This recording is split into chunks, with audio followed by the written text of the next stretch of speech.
مرد اگر زن داشته باشه مقصد با زینو کنه چی گپ میشه؟ زینو کنه با مگر هم برای زنی حلالی 600 اینا نیکو زندگیش برای میره وای نمی یک چیل بگیم یک تبیز داریم تبیز خوش وقت پیش یک خردمه پرتوی میخیله در این خواب پگه بعد میخیلش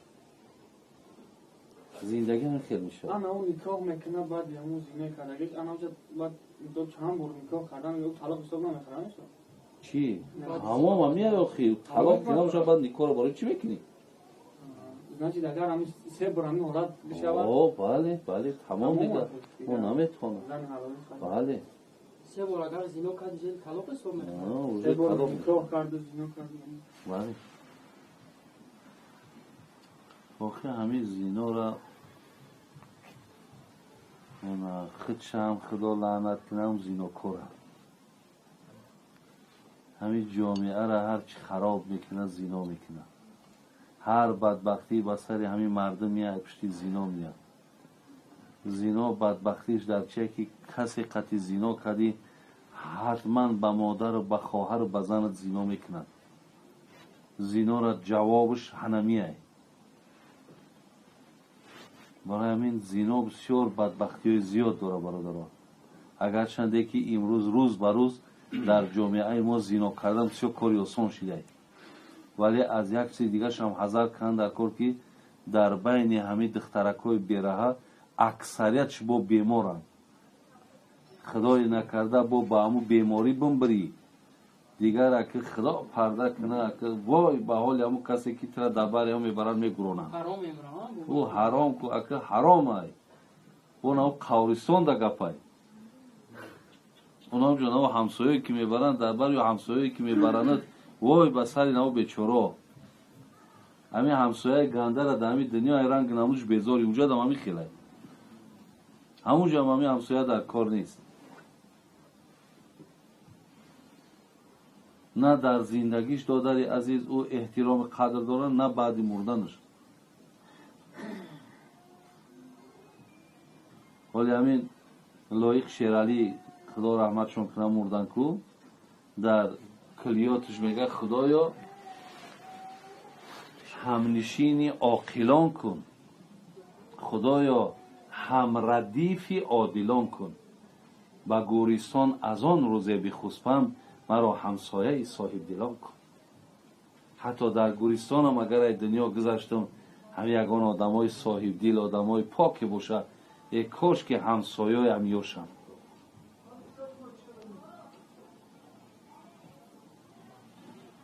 با چی داریم؟ بگویی هست سوال دیگر همین اولادور شدنیه مادر مادر یکان کسای محکول میکنن پشت هم دخترک که محکول نیست همیشه یکان دیگه این خیلی داده در شریعت میگه ما در کتاب های نیکا داریم که آدمی با بالغ پدر و مادر حق مجبور کردن ندارن خواه بچه باشه خواه دختر یعنی دختر با من حق مجبور کردن ندارم که تو فلانی را میگیری یا اینکه بچه من همچنان همین در شریعت نیست داره فقط در ما مردم همین چیز از بر وقت آمده است که همین پدر و مادر کسی را که دادد تو دیگر مقصد سرکشی نکن لیکن همین از روی شریعت خطاه از روی شریعت خطاه باید که دختر و بچه برای چی در شریعت میگه یکدیگر را ببینن انام یکدیگر را دیدن به معنای همینه که یکدیگر را معقول کنن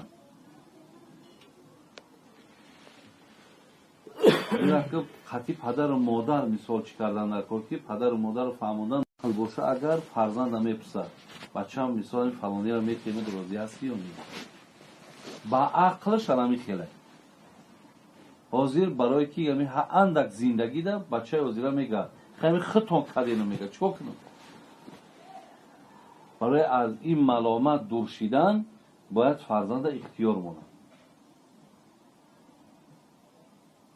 باید فرزندم باید در اختیار زنم باید خطا نکنه. ببینش که از سر فیزیکش زورای همین کسمتیک قدار زده همین فیگورای زور داره انا میرم بگیرم ایشم نمیشود. ایشم نمیشود. باید از زنی را بگیری با کی مقصد او زن ای دامنی او زن بسیار وابستگی کلان داره. پیامبر صلی الله علیه و سلم گفته است تنکح المرأة لأربع لمالها ولحسبها ولجمالها ولدینها فر بذات دین تربت یدا. گفت زنها را به خاطر چی میگیرن؟ به خاطر جمالشون. میبینم به حد سر سکخشو داره میگم من میرم میگیرم. یا تا دیگرش میگم میبینه که پدر و برادراش زورن پول دارن منصب دارن میگه ایرا گرفتن در کار مثال این پشتی همین مثال برادرش پدرش خورده میگردید. سیمش گفت زنه که به خاطر مالش میگیرن. بعضی زنها هست که مال دارن. خب میگه مال دارم به خاطر مال داری. چهارمش گفت به خاطر دینداریش میگیره. بسیار دختره که با سطر با حجاب دختری مثال کوچگرد نیست دختری نمازخوان خب بسیار دختری مقصد خدا ترس انا میگه اینا پیامبر چی فعلیکم بذات دین دیندار جدا که دستت بالا میشه خوشبخت میشه. برای همین دادار عزیز در مسئله زنم باید انتخاب دام خطا نکنین. انتخاب دام خطا نکنین زیرا که این زن بسیار نقش مهم میبازه.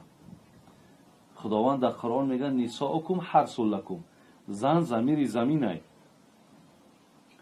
یعنی زمین ببین هر خیل زمین داریم ولی ببین ما همین رسیو چند بار رفتیم زمین های رسی را به حد صفت میکنن میگه به حد زمین های خوب داره.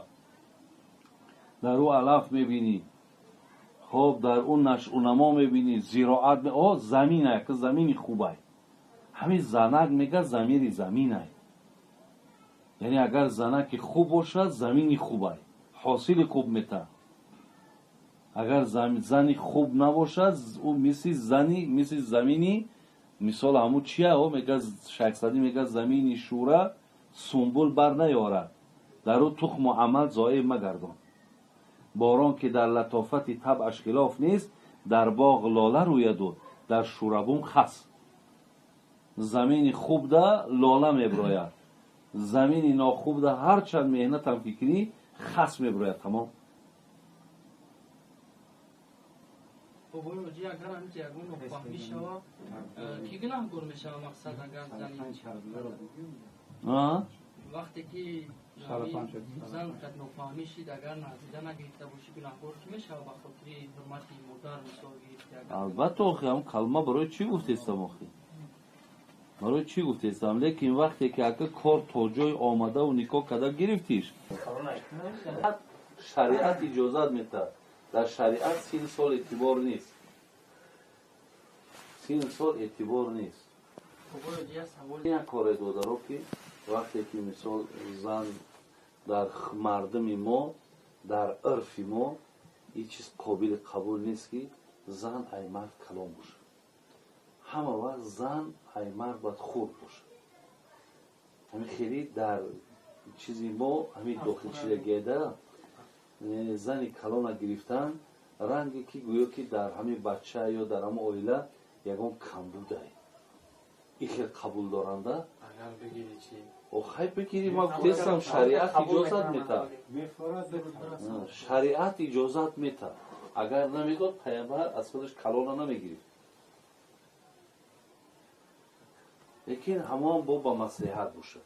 مصلحت کلانترا بسیار مهمه تو نقشی مهمه بوده.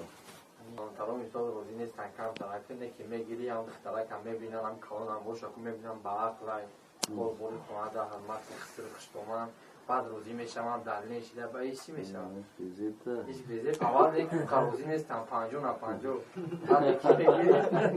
بعد کی میگیری روزی چوب هم